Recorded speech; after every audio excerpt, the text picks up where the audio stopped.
Hello, moviegoers. Today on the show, we're joined by comedian, actor, writer, and producer with one of the most interesting career paths you'll ever hear. He started as a mechanical engineer, yes, seriously, before trading blueprints for punchlines. He's performed stand-up across the country, overseas, U.S. troops, appeared on television and films, and created his own projects like the comedy web series 12 Sided Die. He's proof that brains and humor can absolutely go hand in hand. I'm excited to talk to about his journey from engineering to entertainment and what fuels his comedy, and maybe a few stories from the road. Ladies and gentlemen, please welcome Mr. Curtis Fortier. How are you doing today?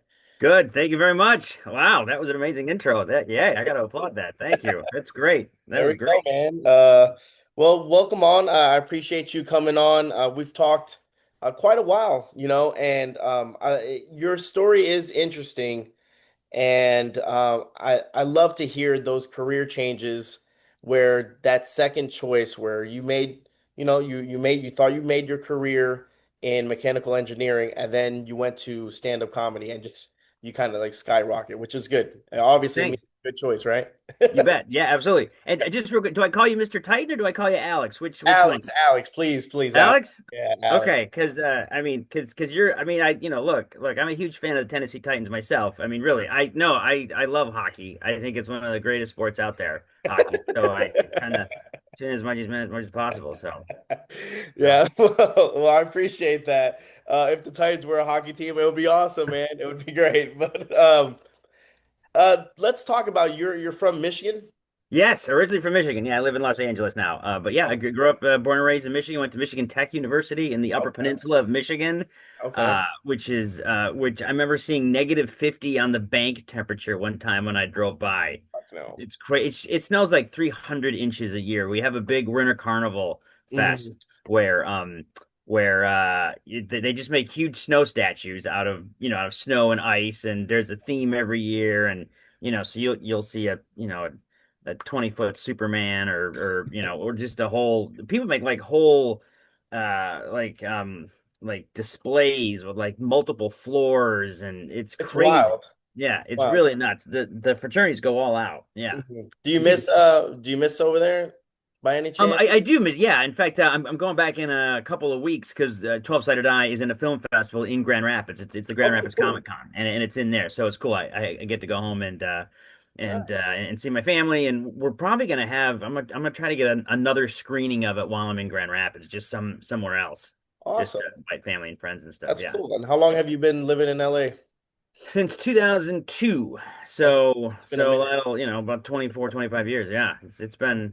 I don't know Okay. if that makes me a native or not. I think so, man. I think so. I think once in a while, like I've been in Texas since 2016, and people are like, "Oh, now you're a Texan." Like, no, I'm not. No, no, I'm not. I'm sorry. I don't wear boots. I can't. I don't understand how people wear boots. That's uncomfortable. So again, like originally I'm from Jersey, and then Okay. and then I moved to Miami, in when I was in middle school. So I'm more of a Miami person than a Okay. Jersey person. I lost the accent a long time ago. But to say I'm a Texan, I apologize to everyone. My wife's from Dallas, but Okay. it's just not me, man. I love Texas. It's nice, but I do miss the East Coast food. They don't know anything about Chinese food. They don't know anything about pastas, so it's one of those things like it sucks. So it is what it is. I'm here and I got you in front of me. So let's talk some stand-up comedy. Let's talk Yeah. about um, how you started as a mechanical engineer and how in the world did you end up turning that into stand-up comedy? Yeah, I just when I was in college, I joined an improv group. It's called the Troupe at Michigan Tech, and once I kind of started doing that, and then a buddy of mine had done stand up on co-op. Like Michigan Tech had a thing where you would go to school for like half the year, and then you would go and work for a company for the other half. And when Okay. he would do that work, he would do stand up, and he came back and he saw me do improv. And he's like, let's do some stand up. So we put together a hour and 15, 20 minute show. We each would do like 40 minutes. at Okay. this local bar for like 10 weeks straight. We 20 minutes apiece, just starting out. Neither of us had any business doing 40 minutes of stand up. Zero business to it. I mean, it was just, I mean, I don't know how I mean, even now, writing, 5, 6, you get 5 minutes, you're like, oh, that's amazing. But Hmm. then I don't know how we had 40. It must have been just awful. Anyway, but so I started doing that. And the mechanical engineering stuff, it's still very fascinating to me. One of Hmm. my part-time jobs was I tutored kids in math and science Okay. and in algebra and geometry and physics and stuff like that. So it's still very interesting to me. Hmm. But once I started doing stand-up, it was and it's weird because it is kind of an engineering problem for me. It was like, okay, why is this not funny? Why does this not work? How do I Okay. make this work? Where's the inroad to it? So to me, it was always kind of a problem. So I always think I'm kind of losing or I'm using that area of the brain, To the kind of try to analytical solve part, that. yeah, to Yeah. try to figure something out. And so even when Okay. I'm writing a script, I'm like, how do I make this work? What are the rules and how do I apply the rules and then Hmm. maybe break them if I can. And if something doesn't work, why doesn't it work? And let's figure that out. So, Gotcha. Well, that's interesting to use that kind of tool. And I mean, is there like a moment that you remember when you were younger that you were like, yeah, I'm done with engineering and this is the career I want to do. I want to make people laugh, or no, no, there's not. I remember when I got out of grad school, Hmm. I mean, I could not have been more exhausted. I was just, it was because I spent 8 years in college, and I got my associate's degree. I did. I got it in time management. So that's right out of the act right there. That's a no, it was. I mean, it was. I was exhausted, and I just was burnt out, and I'm like, I don't. But I did get a day job because I had all this debt I had to pay off, and then like as I started, working as an engineer, I'm like, well, why don't I, try stand up at night? And then I started trying it and getting better at it, and then I started booking gigs, and I'm like, all right, let's give this a whirl. So, and I just kind of haven't looked back. So that was kind Do of you remember your first gig ever? um. I do. Yeah, I do because I remember when my buddy and I set up the weekly show at a bar called the Library. It's the Library Bar in Houghton, Michigan, and the original place has since burnt down and they've rebuilt it. But the original place was very homey. It was built in like the 1910s or the Oh 1920s or wow. something. So it was very homey, very carpety, very everything was kind of intimate. Okay.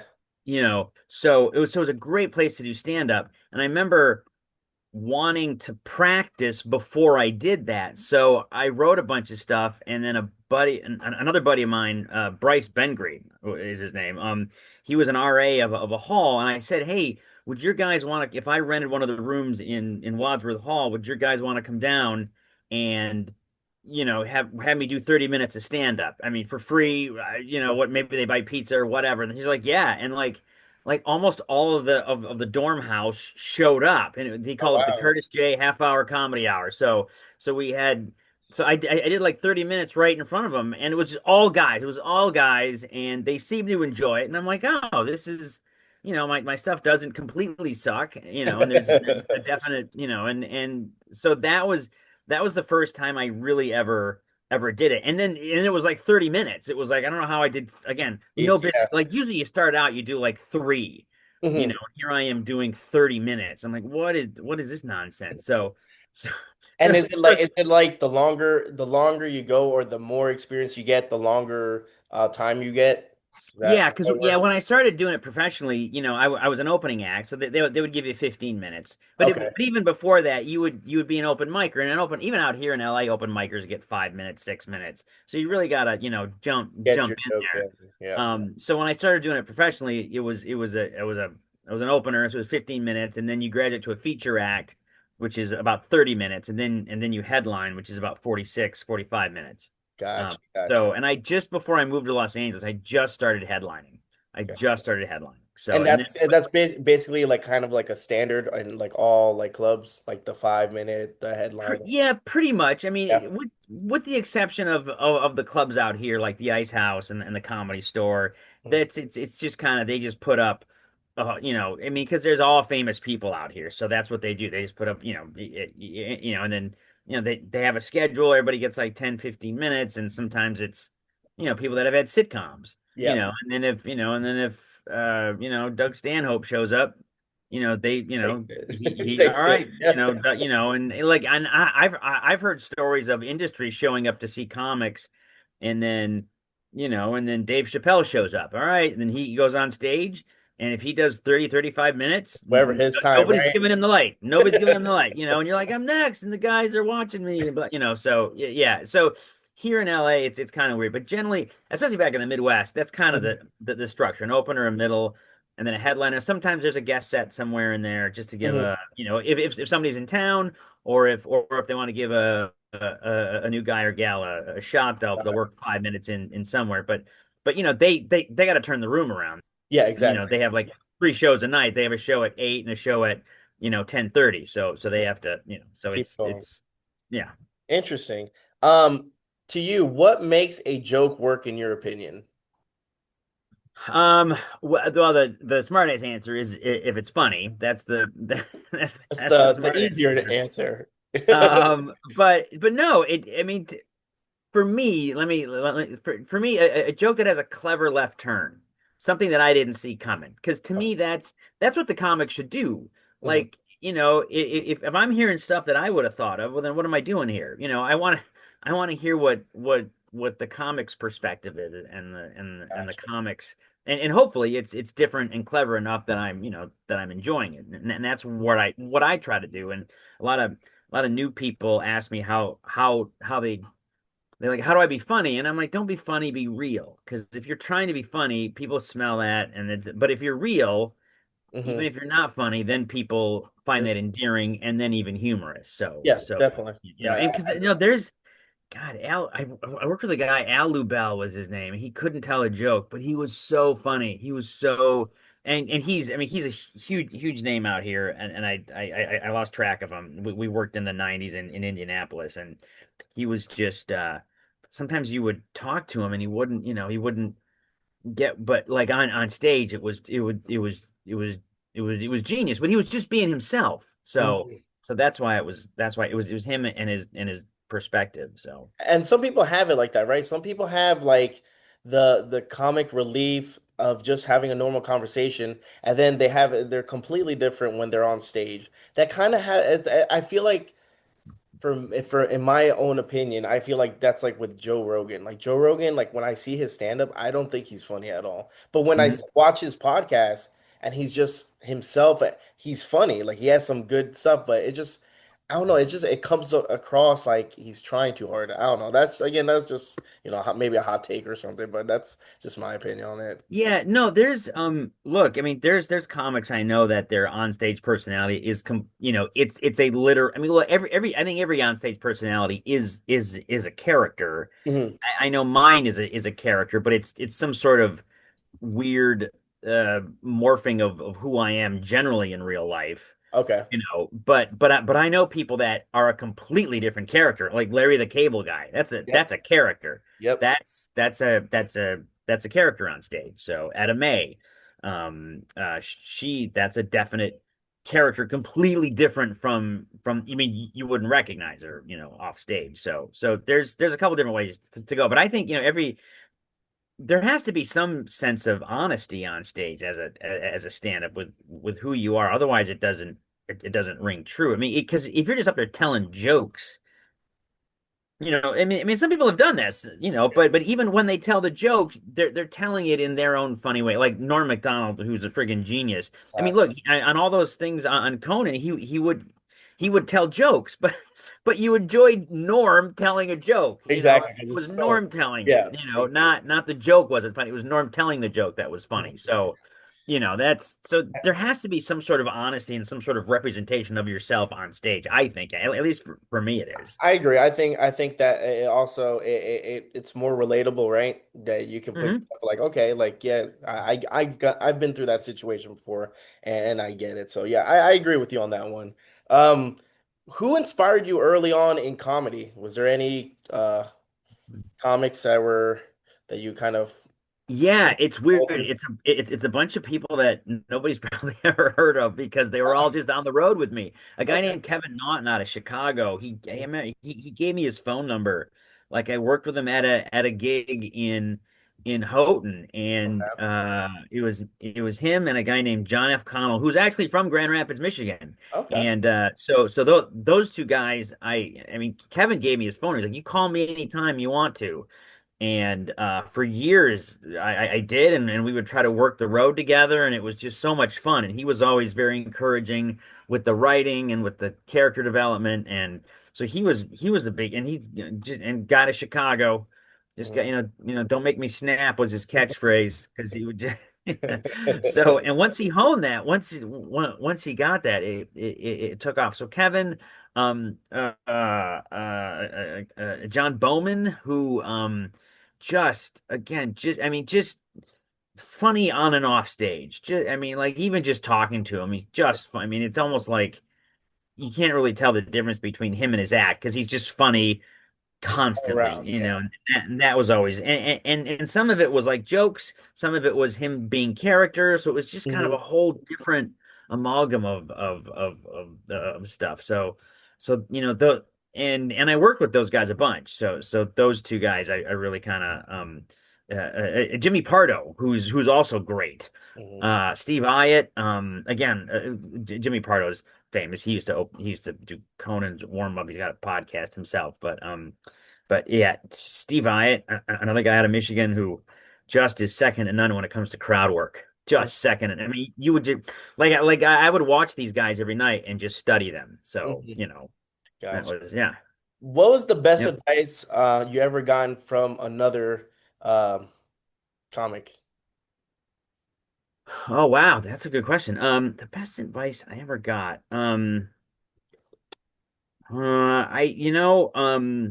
don't remember who I got this advice from, but somebody just told me to write. Just write constantly. Just continue to write because Hmm. that's how you're gonna put new stuff and that's how you're gonna keep it fresh for you on stage. I don't remember How who much gave do me you that write, advice. by the way? Like you guys are constantly writing, right? You're always putting something. Constantly write. Me, I don't write as much now as when I did when I was actually on the road. I mean, when Hmm. I was on the road, it was 4 hours a day, or I try to write that much. I mean, but even then, Hmm. that still seems a little less because I mean it's a job. You should theoretically write 8 hours a day, you Yeah, know. yeah. But I did try to write a bunch. And I had to work with guys that I hadn't seen in like 6 months that'd be like wow, you got a whole new act. I go, well, thank God. All right, good, because it seems the same to me. But all right, if stuff is new to you, Mhm. yeah, and then yeah, and Kevin gave me he gave me a piece of advice. He's like, you have to find who your character is on stage, and character not like not like the Pee Wee Herman character, Yeah, not yeah. that kind, but you have to find who you are on stage and he said a lot of comics they are that person the first time on stage or the second Mhm. time and then they forget it and then they get all in their head and then they spend the next 8 years trying to get back there. So he's like, when you find out who you are on stage, then the writing is going to come simpler, everything's going to happen quicker because now you're not trying to be funny, you're writing for who you Just are. and fun. and I find that with writing scripts, once I know who the character is, and Hmm. I generally like write for a lot of my friends, so I I know who they are, so it makes it easier. Rather than coming up with, okay, this person, was in the war in the '60s, and I'll just Hmm. write for Tim, so he was like that. Once you find that, and he's like, that's kind of the quest you're on as a comic. Find who you are on stage and then I and then you find your audience, then writing becomes easier and writing becomes more interesting and more personal. So got yeah, Kevin Naughton, yeah. how do you stay creative and keep your material fresh when you're constantly performing? You're always on the lookout for different stuff. You're always you always have that eye, and because like I said earlier, what I find funny is the left turn, is Hmm. the change. So whenever I see something, I always try to look at. how can I look at that different? How Hmm. can I look at that strange? Or what's my opinion on that, and how can that be, how can I turn that into something funny on stage? Hmm. And sometimes you just write down a note, and it's you're like, okay, well, that's dumb. And then, but 2 weeks later, 2 years later, you're like, It no, comes I out. know where that goes. I know where that goes. It's So, crazy. yeah, so there's a lot of there's a lot. So you have to keep making notes. And believe me, there's times I haven't made notes, and I'm like, oh, I Hmm. wish I would have wrote that down, because I know that was special, and Hmm. that would fit in where. So yeah, I always kind of look for different things that I can see different. Gotcha. Yeah, What do you think makes a great comedy connection? Timing? We talked a little bit about this, truth, or right. is it something else? You think I'd mostly say well, I'd say truth. I think everything will flow from that truth. truth? Okay. I really do, because like, yeah, timing is important, but I don't think it can be. Maybe it can be manufactured. I don't know, but I think if you're, I mean, because when you're editing something, you're obviously, Mhm. if the timing is wrong, you're manufacturing the timing. But if the actor is honest and true, then that timing will just happen. Gravitate into it, right? Yeah. Yeah, yeah, yeah, yeah, yeah, yeah. Hmm. Yeah. What would you describe your comedy style and how has it changed over time? Oh, well, no, I mean, it definitely changed, because like early on, I was just writing bits. I'm like, okay, what's Okay. funny? What's cool and cute and clever, and then I realized at one point, I'm funniest when I get frustrated. So Okay. like I try to write, for to kind of bring the audience along in a situation where I'm frustrated, and they can see everything from that point of view. So that's how that's kind of my character that I Gotcha. found on stage. That guy that sees this one thing, and just Gets pissed off. whether it's women, or whether it's the guy fixing your car, or life, or whatever. It's So that. someone who does very well with that is, Bill Burr, right? Bill Burr is Oh excellent yeah, yeah, at just going on a rant. yeah, yep, yep. How do you handle hecklers or awkward crowds? Oh yeah, the a couple different. Well, I was told once early on, and this kind of goes back to your advice question. The Hmm. best way to beat a heckler is just to be funny. Is to be Okay. is to be incredibly funny. But sometimes, we're not all at that stage, and so what I did is I just wrote 10 lines and just had them ready to go. So Just anytime someone would say some shit, you just Yeah, I would. Yeah, I'd be like, wow, they did cancel bingo at the trailer park. That's such when they do that. And I mean, just nonsense like that. okay.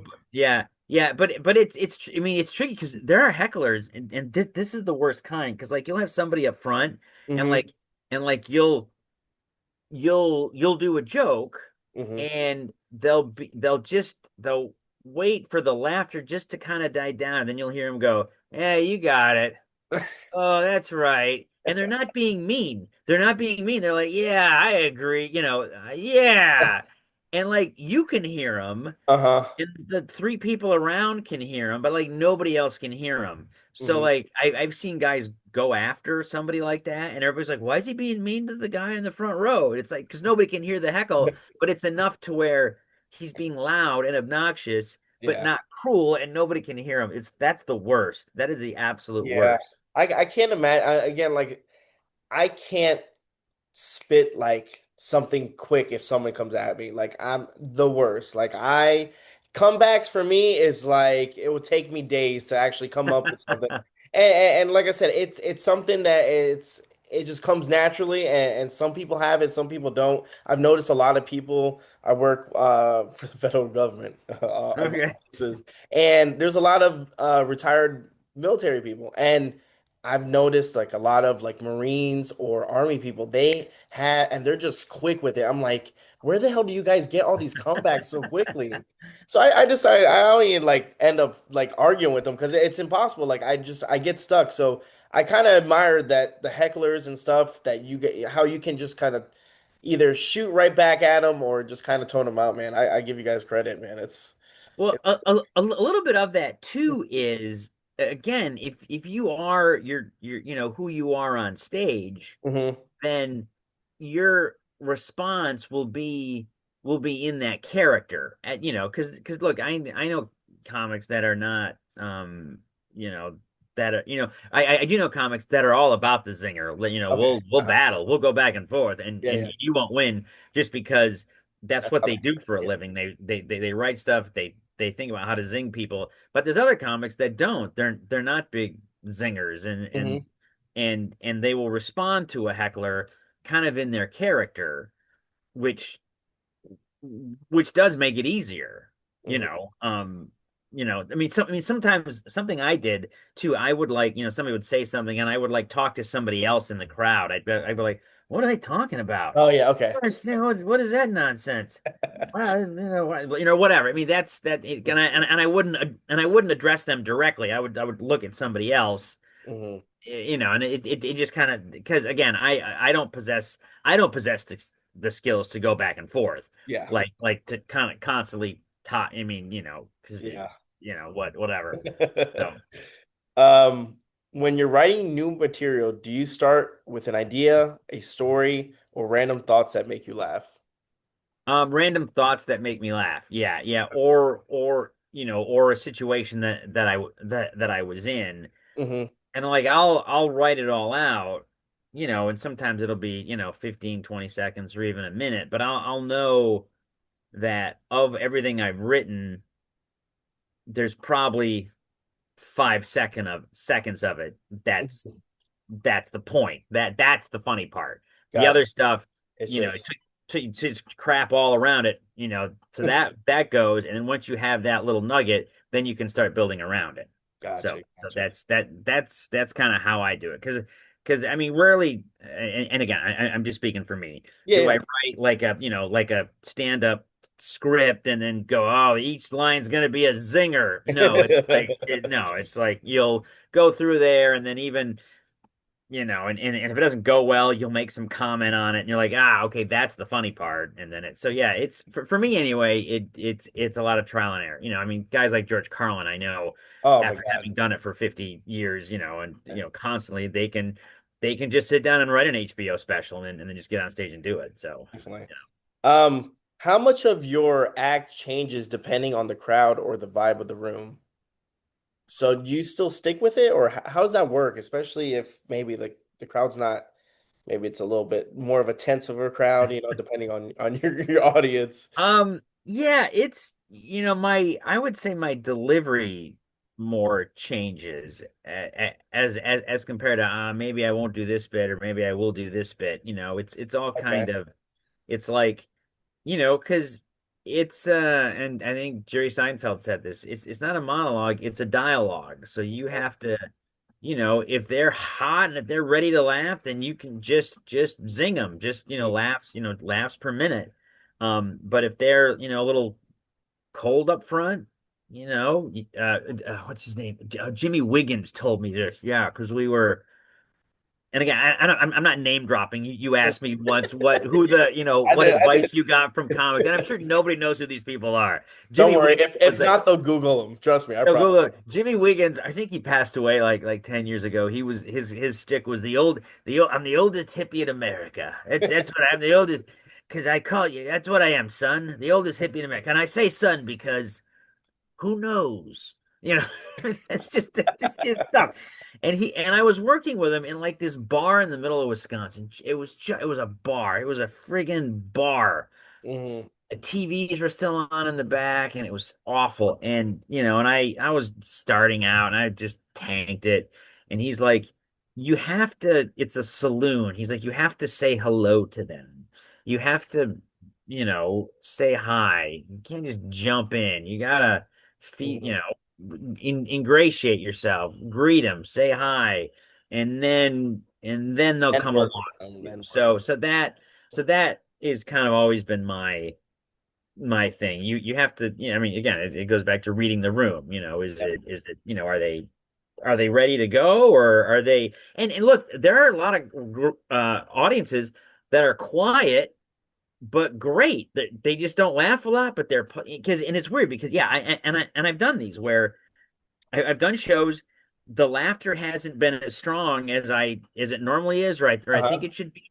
And I'm like, who are these friggin' people? And then I look out, and they're all looking right at me, and I have their complete attention. And Hmm. I'm like, well, they're just not. Does it throw you off? No, initially it does, but then you kind of adjust to it, you Okay. know. And then you kind of adjust in the moment. But like you have to read that because then if you start going after them, then they're like, "What? This You're guy's a like, this guy's jerk. an ass. We're Yeah. here. We're listening. We're enjoying you. You know, I just get keep you. going." I get So, you. you Okay. know, Interesting. I have questions about touring. You oh tour yeah, all over comedy clubs, you're military. talking the machine that won World War II. Yeah, exactly. You're talking about the guy that invented that machine. What's life really like for a touring comic? You know, it's living out of hotels. It's sleeping in and staying up. I mean, it depends. A lot of guys are more disciplined than Mhm. others. I was in my late 20s and early 30s, so I had my crazy nights and weeks, but uh but um but a lot of guys, they're disciplined. They get up and they write, and then they have and the further on in your career you go, the more things you have to do during the day with in relation to other things in your career. But it's tricky. I mean, look, I did it in my 20s and 30s when I was a single guy. I mean, I'm still a Mhm. single guy, but like when I didn't really have any, girlfriends or anything like that. So, it was fun. It was at that time, it was an adventure. It was like, traveling for work, Yeah. you know. So it was nice. But then I knew guys that would do it into their, 50s and 60s, Yeah. have after having done it since their 20s, and I saw those guys, and they're like, "Oh my God, you guys are, you need to get off the road like 10, 15 years ago just to, I mean, just try something else or do more corporate gigs, you know." So, but yeah, after a while, look, it does. I mean, there were times I would be out, 6 weeks out of the you know, Ugh. this is 6 weeks out, and again, sometimes it was fun because I saw all kinds of places all over the Midwest and in Minnesota and, Nebraska and Pennsylvania, met a lot of really cool people and, all over Ohio and all in the Midwest. So, and Boise, Idaho's got a great club, so a lot of that stuff, Gotcha. so, but yeah, but it's living out of hotels. It's Shit. exactly what it is, living out of hotels. How do you keep the your And energy up? I did it before like like before like the internet. So So it's like even harder, man. Like yeah, so it's like, there's like I remember before I moved here, like I just got a laptop. So I was like on the road for the last few years with a laptop, and even then driving from town to town, I would listen to a lot of books on tape, but and they were literally books on tape. yep. I would have to rent them from the library, make the copies, and then turn them back. Now everything's just on your phone. Like, I'd have to load the 10 CDs I think I'm going to listen to between here and Columbus, Yeah, Ohio. you gotta set it All up. right, well, Yeah, and then but now it's literally everything's on your phone. really is. Yeah, it's crazy. So, How do you keep your energy up when you're performing night after night in different cities? you Coffee? get a good night's Drugs? sleep. You I'm have like to, I'm yeah. like what? Yeah, no, yeah, yeah, I mean, you kind of have name when you run on stage and the audience is clapping. Hmm. There is something that kicks in, and and I know those guys and I've known guys that are tired, but yeah, when they're on stage, they're able to marshal it for 30 minutes, 45 minutes. So, you know, yeah. Yeah. But yeah, that has never been a problem for me. I mean, just because I enjoy it so much, that's kind of what I Okay. look forward to, Okay, cool. and and if you're not jaded, then Mhm. then that's the highlight of your day. Yeah. Uh, how do different say in small towns versus big cities react to your material? Like, do you know like a certain section or a certain state that maybe is a little bit more involved or more in tuned into your material compared to, I don't know, somewhere in the Midwest that you're like, Jesus Christ. I mean, look, I got my start in the Midwest, so that's where a Okay. lot of my stuff, um, it's. Look, I mean, I am not like I'm not like the edgy comic. I'm not Mhm. like pushing the boundaries about racism. Yeah. That's not me. I mean, I know guys that are like that. So, and I like to think that there's room for everybody, whether Yeah. you're the, Bill Hicks truth sayer or Hmm. whether you're just silly. Hmm. There's people that don't say that they're just silly. And I, and that I don't think one's good or bad or one evolves into the other one. Just there's So, I just kind of, do what I do. And Mhm. then, I like to think people, at least, on some level are the same everywhere. Mhm. So, and that's what I kind of, especially those in an audience. Like, look, if you're playing an open mic with a bunch of other comics, Yeah. yeah, it's a bunch of pretentious pricks, terrible, but if you're playing to an audience Mhm. that generally shows up to laugh, Yeah, definitely. they're not showing, they're meeting you halfway. Yeah. They bought tickets, they got a babysitter, they got in their car and drove. So they're you know, on your side already. It's kind of up to you to screw it up at that point. So, and I'm like, well, they booked me, so I'm just gonna give them what I have. Definitely. I'm Definitely. gonna give them me. So, What's your favorite city or venue to perform in? You got a favorite? oh gosh, I mean, well, when I started, like the Cleveland Improv was so much fun. I remember I mean, because like I just I like the staff. In fact, I'm still friends with some of the staff to this day, and a lot of the comics I performed there with a lot. Um, I'm friends to this day of, and it was in the flats. I don't know if you know Cleveland at all, but it was in the flats, the Improv, and there was it wasn't a Dave and Buster's, but it was like it was like all the Similar? arcade and the Uh-huh. thing, and one of the guys that worked at the Improv like also worked there, and he was able to get all of us like free tokens, so we would always just play. And there was and between the condo and the Improv there was the galley, the harbor. It was called the harbor. It was just a dive bar that we Uh-huh. would always go to just on the way on the walk back to the condo. And it's just everybody I ever worked there with was just fun. And yeah, because a guy named Sean Grant, who's a great comic, you've seen him in commercials. He started in Cleveland and he was a bouncer, but Okay. he wanted to be a comic. That's why he worked as a bouncer there. So then he moved to be a bouncer in Omaha as he, was kind of working his way up in his comedy career. So he was in both places. So he was there constantly, and we're to this day still good buddies. Hmm. So a lot of people I met that I'm still friends with, I met at the Cleveland Improv, but That's awesome. it was always just a fun week. The staff was fun, and they would run the show smartly. They would really know what they were doing, which Mhm. which is such a help. It was such a help. So yeah, Definitely. I'd have to say Cleveland. Cleveland was a blast. There you go. What's your ultimate goal as a comedian? That sounds like such a simple question. I mean, like probably make people laugh, but uh Yeah. No, well, look, I'm writing, this web series, mhm. right now. We've got two seasons. We're putting together the third season right now. Yeah, so I want my comedy to kind of fuel that. I wanna, do do stand up to kind of make a mark there and to kind of fuel that creative juices to write for that. And then look, if I get a TV show, or when I get a TV show, or when I'm on somewhere, then it would be great if a lot of comics, they're just regular road comics. They get a Mhm. show, and now they're a special event. I would love to be a special event somewhere because they know him from this thing or that thing. So Gotcha. yeah, I mean, I see myself as as a comic actor, who started off doing stand up and still does it.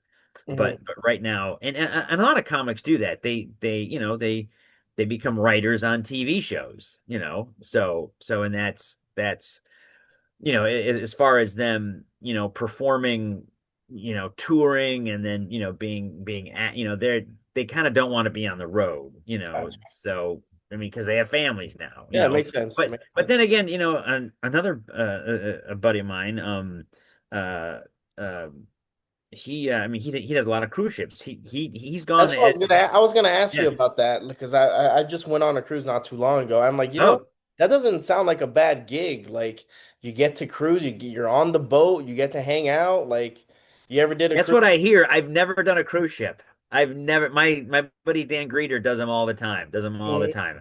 I should. I mean, but he's got a wife and two kids. Well, his kids are older, but he's not on there to Yeah. eat sunbathe or eat the Yeah. steak. But yeah, I've never. Should look that Yeah, up. Should look that into it. I mean, my mom works for Carnival. There you go, man. I got you. oh really? Yeah, she Does works. she does she book does she book entertainment, or what does she do? She books rooms and stuff. She doesn't work on the ship, but I mean, she could always talk to, I mean, maybe her boss, and I mean, she's been with Carnival for over 15 years, so there you go, man. Wow. Yeah, I would just need to know. I would just need to know who books the talent. That's it. Yeah, And that that's the only thing I was like, because every time we go on a cruise and we watch one of these, comics, I'm like, man, this must be nice because again, we went on a 6-day cruise and you had maybe. I think the most comics they had was like three or four, okay. and they would do a kids show as the same guy, and then they do a late Uh-huh. 10:30, rated R adults only, and it Right. was like I said, I'm like, man, that would have been nice, especially, you're traveling, you're eating, you can hang out, you can do whatever you want on the cruise, and the cruise is the best vacation, I think. So I've been on plenty of them. I think if you're gonna put your money where your mouth is, the cruise is where to go, man. So All definitely, right. All there right. you go. We'll try to set something up, man. I'll try to That'd get be, a ticket. yeah. All right, man. Because that'll be kind of I cool. hear it pays really well too. That's Oh, another thing I that's hear. another thing, Yeah. and that's something I would be interested in. Like, how does that work? So they just, I mean, the payment must be nice. You get a Yeah. free trip too. So, Yeah. um, let's talk a little bit about boundaries. Do you think comedy has boundaries, or is everything fair game? In my opinion, I think that's what makes comedy comedy, right? It's when I was telling my friend this earlier. I'm like, yeah, I feel like comedy, especially comics, should be able to push that boundary. Like they're the voice that say what you're thinking in your head and you don't say anything. Like those are comics. Like that, in my opinion, I mean, depending on what it is, but I don't know. What do you think about that? I know you're not that type of comic, but Yeah. Well, I mean, to me, something is offensive if it's not funny. That's I mean, that's what's offensive. So you can almost, and again, if you're telling it from a real honest perspective, and you're giving your spin on it, I mean, people won't even know that it's like, wow, that's really offensive. People know it's offensive because it's not funny, because you say okay, something and then nobody reacts to it, like, wow, I get you. Yeah, yeah. that was really racist. But like, if you make some clever point, Hmm. and it's funny, look, I mean, look, everybody's gonna think everybody's racist or mean, Everything, whatever. I especially, mean, yeah, especially you can't nowadays, get right? around to it. Like, Yeah, yeah, cancel but culture is nuts. yeah, you still got to be true to who you are, and and if that's your gig, go for it. But yeah, that's, and again, as far as any topic that's off limits, again, as long as you give, you know, it, if you're talking about pick whatever offensive, quote unquote, topic you want. If you're giving your opinion of it, or Hmm.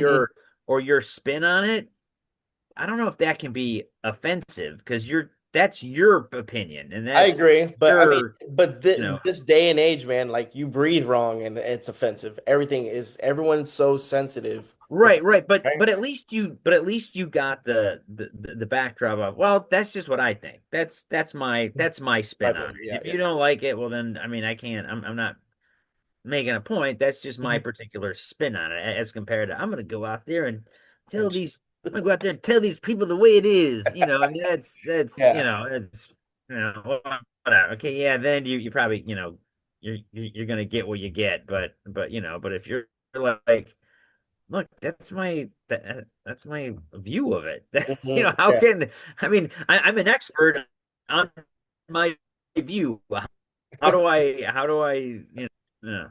I just feel like some comics shy away from that, or just like comedy in general is just a lot different nowadays. I think everything is, they're they're they're trying not to ruffle feathers and stuff. And I think at that time, like even movies, right? Like all these like the parody movies, all the scary movies, like those used to be funny uh-huh. because it was true, right? It was funny. They had like these, like the stereotypes are funny. Right. There's a reason why they're stereotypes. It's funny and true, but like, so I just feel like people gotten away from that, and Yeah. it's kind of it sucks, because man, early comedy, was good. Not that it's not good now, but it's just a lot different.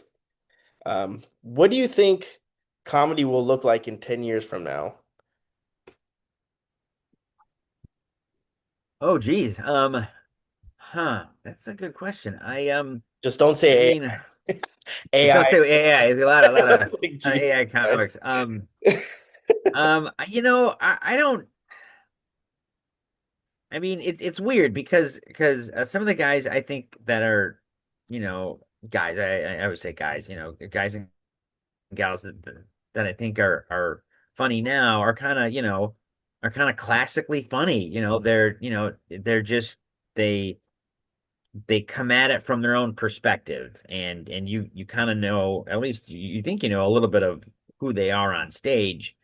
Um, I mean, I think I think stand up is kind of a pure art form, in that. I mean, there's not a lot of there's not a lot of variations of it. You're either funny or you're not, or you're either real and true on stage, or you're kind of not. I mean, it's like, music and rock and roll can, that evolves, but it's like, what will music look like in 10 years? Well, there'll still be, I mean, people will have their own tastes, you Absolutely. know, but like, but I think, that there'll still be, objectively good music and bad music, in 100%. those different genres. But as far as, oh yeah, in 10 years, every comic will be, hanging from the rafters as they do their act, the one hair, and they're doing pull up, I don't think there's anything, you know, Hmm. weird, I mean, look, they always try to put kind of a spin on it. Like, it went from the clubs and then they put it all on television. And even comics on television it's great, but it's still kind of slightly removed from the actual art form. Comedy is best in a Live, live right? live with other people, and then they tried to make comedy competitions, which, who's, and then even competitions where it's like somebody's trying not to laugh and the comics try to make them laugh. There's always going to be some way to make a buck, but I think, I think, if you go to a comedy club with a good comic, Hmm. that was the same in the 70s, that's the same in the 80s, and that'll be the same in 10 years, Okay, so cool. yeah. What advice would you give someone starting stand up today? I would say write and don't try to be funny, just try to be real. Just try to be you. Gotcha. Yeah. Yeah. Is there any joke you wish you written? Um Anything that Charlie's written. No. Oh, okay. Um any joke that I wish I had written. Huh. Not really. I think I mean, any joke where I wrote something down and then I lost a piece of paper, yeah, that's probably it, or where I went, I'm gonna remember that, and then I Yeah. completely forget about it. I'm like, I wish yeah, that would have been genius. That would have put me on the Tonight Show. That joke. That's the Um, joke right there. that's the joke that I wish I had written, but no, I didn't. Uh, So, what's one thing that never fails to make you laugh? um, where a cat like like startles himself. Maybe he like pops a balloon, and then he runs around the living room and he knocks over the plasma TV and the wine rack and the Everything. Yep. bookshelf, and yeah, maybe he collapses the coffee table. I just think that's So hysterical. nice. And I don't know why. And it's weird. I did horribly in the San Francisco comedy competition like years ago. Okay. I was horrible in it. And I remember it just happened to be a bunch of guys because I mean Mhm. they're women, but just we're out back behind the venue and just a bunch of guys talking, and it was all like fart and dick jokes. And somebody's like, God, if anybody walked out here, he's like, what were the guys telling fart and dick jokes? I'm like, no, it's a bunch of professional stand-up comedians are out here telling, that's how clever we are. It's all fart jokes, but it's like, no, that's what was funny, Yeah, So yeah. yeah, If yeah, you were that's a fascinating. comedian, what What would was that? you do? I said, if you weren't a comedian right now, what would you be doing? I'd be an astronaut. Damn right. There, you- I I have, like. I have a master's in mechanical engineering. There you Yeah, go. I'd Yeah. be an astronaut. There- Yeah, I would have gone back to medical school, Mhm. got my degree, try to be a flight surgeon, and then I actually did apply to the astronaut program back in the Okay. late 90s. Again, they weren't taking comedians at the time, so I didn't think I had a shot. But like you can submit your application, Hmm. and I did it, and I would renew it every couple of years, and then one year I just forgot to renew it You because just I'm said like, that's it. why am I bothering? But yeah, but yeah, I would have, yeah, Right. made that a point. Yep. You've done acting and even produced your own web series. Barely. I'm kidding. I'm kidding. Yeah, it depends on who So you Excited ask. to Die. Let's talk about that. Sure. Let's talk about it. Like you said, you have first two seasons. Now you're doing a third one. The second season was directed by Tim Russ. Uh, Yeah. talk to the crowd. Let them know. Just I mean, I know because I've seen it, but if you can explain to them the premise of the story, it's pretty basic. But go ahead. It's a romantic comedy about Yep. a group of friends that play a fictionalized Dungeons and Dragons type game. I Yeah. call it in the piece I call it Swords and Swordsmen. Mhm. That's the name of it. That just came to me. It kind of flowed off the tongue. I'm like, Mhm.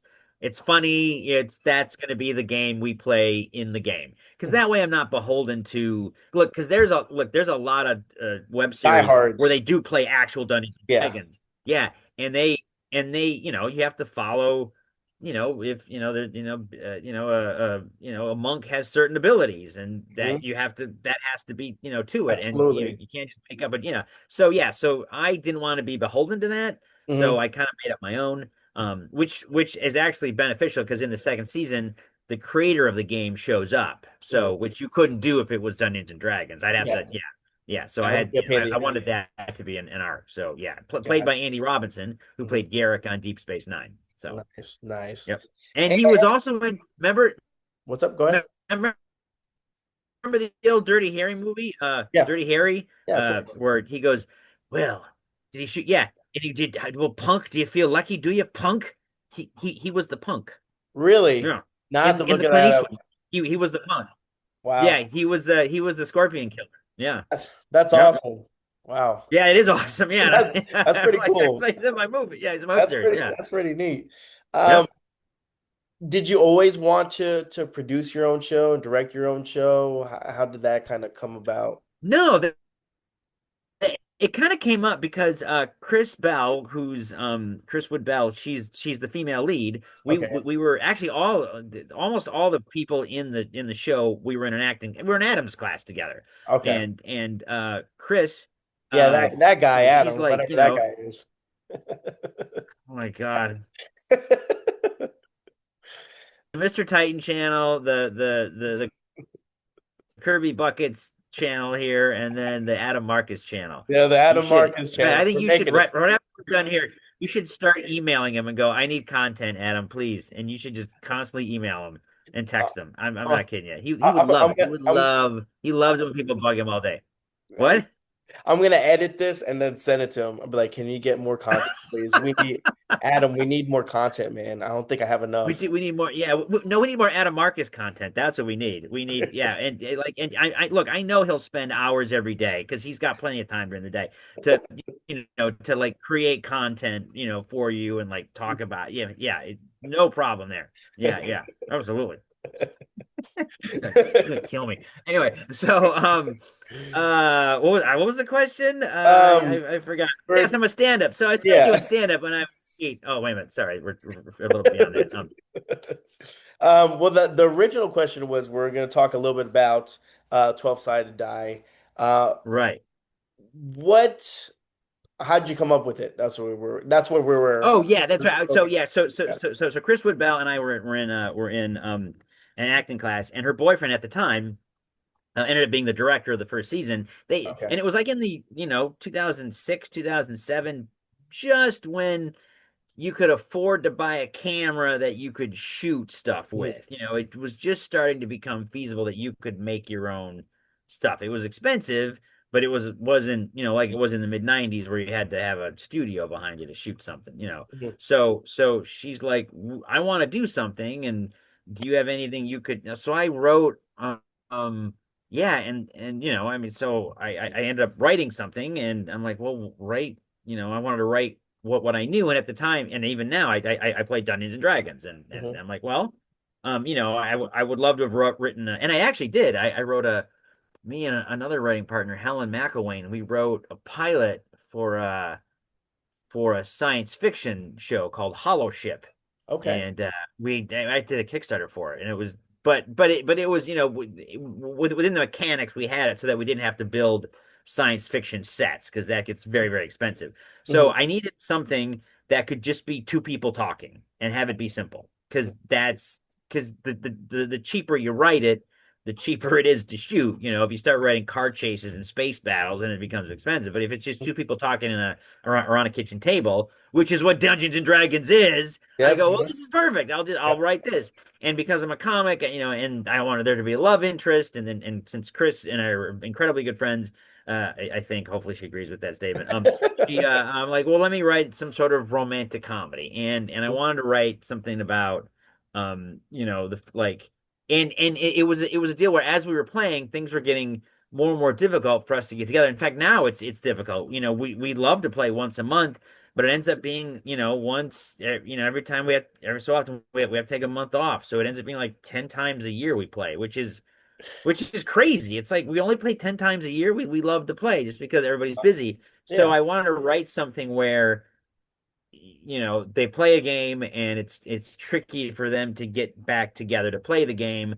And you throw in the complication of a girl, And there you go. the main character wants to ask out the girl, how does that, and that you can write two people talking, three people talking, four people talking, that you can write. So once I had that idea, I knew, at the end he wanted to ask her out, he wanted to ask her to play, like that's the focus. That's the focus. And then the second season, so yeah, so Yeah. so, so the first season, I mean, the through line is Curtis just has to ask Cynthia out Mhm. on date. That's it. That's it. That's the whole premise. And then all the nonsense happens around it. And then the second one, second season is he wants to tell her he loves He her. loves her. Yep. Yeah, and then Chris kind of loses his mojo, and then everything else happens around it. Mhm. But that's kind of the main through line. So yeah. Gotcha.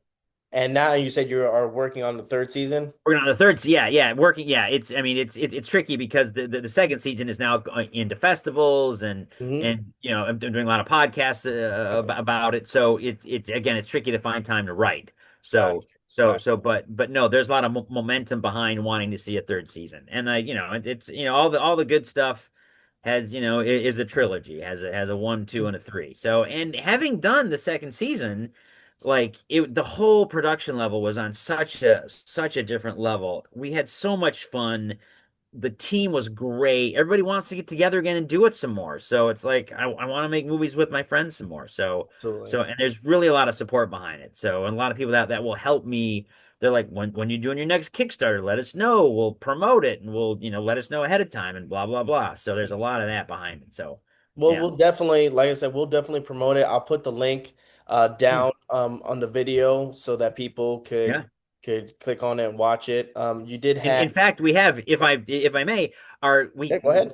we had a Kickstarter back in May where everything was fully funded, and because it was fully funded, we are accepting late pledges. So, and there's a lot of cool perks if you like, if you like posters and dice bags and collectible cards. Do I have collectible cards? I don't have them on me. Shoot, we have a whole first season, like, baseball cards, but Yeah, like they're, like, or like Marvel the cards. We show. have a whole first season, and we just finished designing the second season. So, t-shirts. So, depending on what level you can, on what level you donate, that's one of the perks. So that's still Very open, cool. Very cool. so if you wanted to do there. And again, any money, any extra money we make off of that, we're gonna put into a fund, and then I'm gonna use the fund to buy beer. So that's the way. I'm Nice. kidding. No, no, any money we make goes into the third season. It goes into the third season. Absolutely. That's So awesome, man. yeah, Awesome. That's cool.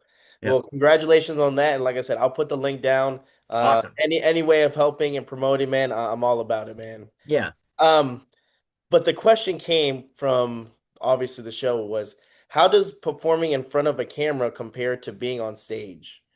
Oh, you have to bring it all into, the stage is big and you got a microphone and it's broad, but being on camera, you have to this is all you got. So it's all Mm. got to come through. It's all got to come through your face and your eyes and your energy. Yeah, it's definitely a different skill set. What do you enjoy more, writing comedy or performing it live? Performing it live, most certainly. Yeah, yeah, yeah. But like, I mean, you have to write to perform it. I mean, unless Yeah. unless you're in a TV show or a play or something, which is still in. Yeah, we were in Adam directed Rumors, which is a Neil Simon play a few years ago, which was a blast. Again, that's fun because it's Neil Simon and it's hysterical. So it's kind of nice to perform and not have to worry Worry about. about writing the whole script. That's nice. Um, So, Now you've worked with yep. Adam for a while now, right? You guys did Secret Santa. Talk to me a little bit about that because I We did remember Secret Santa. Yeah, yeah, yeah. That was getting, stabbed you remember what? or getting stabbed in the fork. Can you talk to me about that? Because I know he was explaining to me of shooting that and how fun that was. Because you guys are all friends, right? Everyone in that cast Right. is friends. Yeah. Well, let me tell you how it really went down. I'm Okay, I kidding. got one I side. don't I have got to. Let Adam's me tell you side. what really happened. Okay, there we go. Let me tell you what really happened. No, we shot it up in Big Bear, which we're all in Los Angeles, and Big Bear's a couple hours away, and it was in the middle of January, and it was freezing, and everybody's car broke down on the way to the thing, and it was, and which was which was nice, and we all know each other and we're all good friends and we all trust each other. So it was, yeah, it was really a lot of fun. It was, I mean, it was long hours because we shot it, 6 p.m. to 6 a.m. We shot it at, Yeah.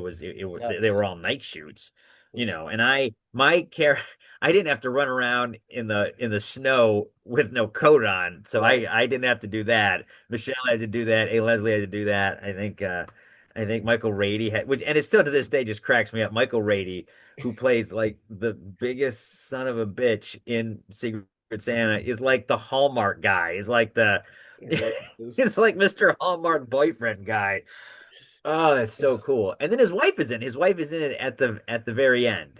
She Oh, plays really? She the was the like one wife of the people in the car. in the car. Yeah, yeah, yeah, yeah, yeah, yeah. She Oh, plays the cool. wife. So yeah, that was yeah, it was really a lot of fun, and it came out great, and I'm still giving away DVDs to people that want it. So yeah, yeah, it was a blast. Yeah, it That's awesome, was man. really cool. How was the fork in the The neck? fork and the knife. How crazy This is that? okay. So this is how that went down. So like that was kind of like one of my last days on set because after Okay, that, spoiler figure alert, had to go. Yeah. I'm dead. So I was the first one gone, Yeah, that's what which Adam said. yeah, kill the funny guy first, which is great because people actually tell me like, oh, we wish we'd had more of you. I'm like, that's not a bad place to be.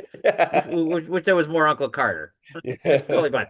Anyway, so So the thing is, first off, it was a plastic fork, Hmm. and the camera's on one side, and John Gilbert, God rest his soul, he did the stabbing. So all's Adam was, was like, and he's like, you just have to take the fork and you just got to place it on Curtis. You just got to place it on Curtis because I'm gonna the CGI blood and I'm gonna put the sound effect and the camera's over here. You can't tell that you did that, and it's a plastic silver fork, so it looks like a metal fork. Yeah. And John at the time, he because he was an older guy and it was not, it was like 4 in the morning. I mean, we were all like and it was probably like the fourth or fifth day in the shooting. We were all wiped. We were, and John especially was just like exhausted, just exhausted. So Adam's like telling him, okay, just place it on Curtis's neck, just place it. All you gotta do is just place it. And John's like, okay. And then he takes the fork and he just stabs me right in the chest. And I'm looking out, and there's the whole crew, because you've seen it. There's the whole crew at the table, right? Yeah, yeah. Looking at me like Curtis is really gonna get stabbed. He's really gonna get stabbed. This is not cool. And Adam's like, no, no, put it here. And I'm like, oh God. So then he's like, Rand, go. And then I'm sure he put it in the right spot because he didn't stab me again. But yeah, he did that. And I looked at, A. Leslie and Michelle and Nate and everybody, and they're like, oh my God, what is going to happen? What is going to happen? And But then they shot, this blood out. I mean, mhm. yeah, it was all with a thing and they had it all rigged up. Um, and we had and we only had one shot because it's like after that then everything's bloody, Yeah. but we did it once and Adam's like we gotta do it again, and it's freezing. I mean, look, it's warm in the house but still Mhm. it's everybody's still in sweaters. It's January, it's freezing. So then we did it again. I don't know how he made it look so like, because I was all wet. I was all Yeah. wet because it's water-based blood. And then we did it again and he's like, we gotta do it one more time. I'm like, ah. And then we did it again, and I think he ended up using the first take anyway. But Mm. the opening sequence, Hmm. where there's a lot of moving parts, we shot that like 25 times. That I mean, Really?